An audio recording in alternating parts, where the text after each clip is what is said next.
The January transfer window is about to close, but you can feel a storm coming in the last few days. In this episode, I will be going over pieces of business that could prove pivotal for some Premier League clubs to achieve their goals, whether that be to finish in a Champions League spot or to avoid relegation.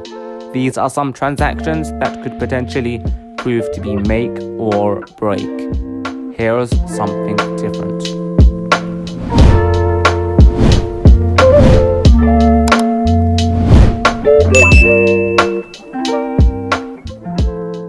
A team that dreams to finish in a Champions League spot this season is Arsenal, after many years of missing out, and their priority is evident. They need a striker. They just narrowly missed out on Fiorentina's Vlahovic, but that does not mean all hope is lost. Calvert-Lewin, for me, won't leave mid-season, and I think Arsenal can get someone even better. In League One at 22 years old, playing for Lille is Jonathan David. 12 goals in 22 games this season.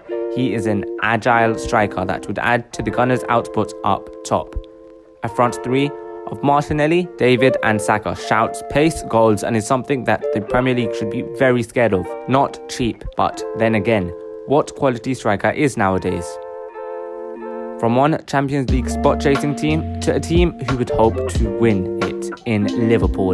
Not necessarily a ticking bomb, but many Liverpool fans would be wary of Mohamed Salah's contract situation, with only 18 months remaining. Tying him down would be a huge plus for the next few seasons, as it does not look like he is going to get worse anytime soon. Next, we have Manchester United, rivals to Liverpool, and they would be hoping to secure the deal of a holding midfielder. With Martial sent on loan to Sevilla and Amad Diallo to Rangers, as well as the looming loan of Donny van de Beek, United fans would hope that this frees up some money to set aside for a defensive midfielder.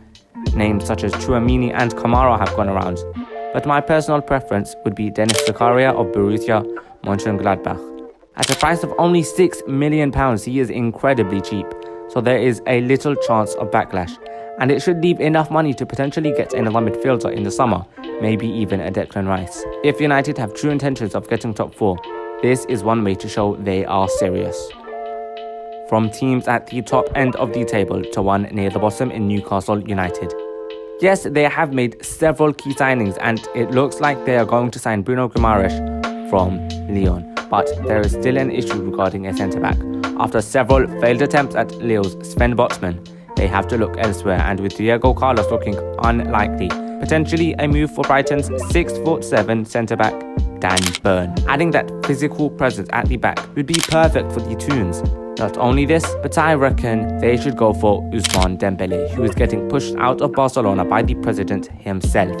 A risky move, but one that, if successful, could be devastating for their relegation rivals and one for the future too. Back to a top 6 team in Tottenham Hotspur. They are in need of a right winger, and Traoré was an option, yet he is set for a return to Barcelona. Instead, they should continue to pursue Luis Diaz, a fiend in Liga NOS, and I don't see why he will not continue this in the Premier League. 18 goal contributions in 18 games. You can see why Antonio Conte wants to bring him to North London, and why many Spurs fans are on the edge of their seats at the moment. Will this deal get done?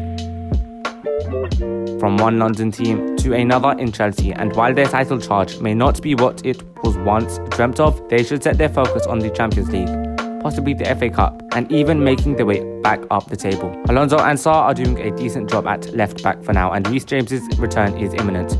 But the contract situation of Rudiger and Christensen is the problem.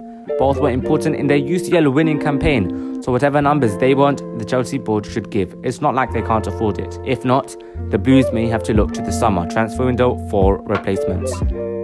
Now to a team that did not have the expected first half to the season in Everton, and their priority should be finding the correct manager for the job. Rafa Benitez was underwhelming to say the least, and the next appointment is going to be essential for the growth of the club. With talent in the side, the correct manager could help this team flourish, and I think Frank Lampard should be the man to take them forward. In his first season at Chelsea, with a transfer ban, he did magnificently well, ensuring that they made it to the Champions League the next season, where they, of course, won. And you can't say he ever really had a massively poor spell at the club. With Derby prior to that, he got them to the playoff finals before bowing out to Aston Villa, and overall, I think if he was to receive the job, it would be the perfect fit. The last team on my list is Burnley. With the shock exit of Chris Wood, they need a new striker and have some money to play with too. Maxwell Cornet is returning, and Burnley fans would be hoping he can continue his superb form for the side before he left for AFCON. Sean Dyche should go for 6'4" striker, Wout Weghorst from Wolfsburg. His goal tally may have dried up ever so slightly this season, but his physicality and ability to shoot on sight fits the Burnley side well, and at 29 years of age, he is coming to the prime years of his career. That concludes this episode of Something Different.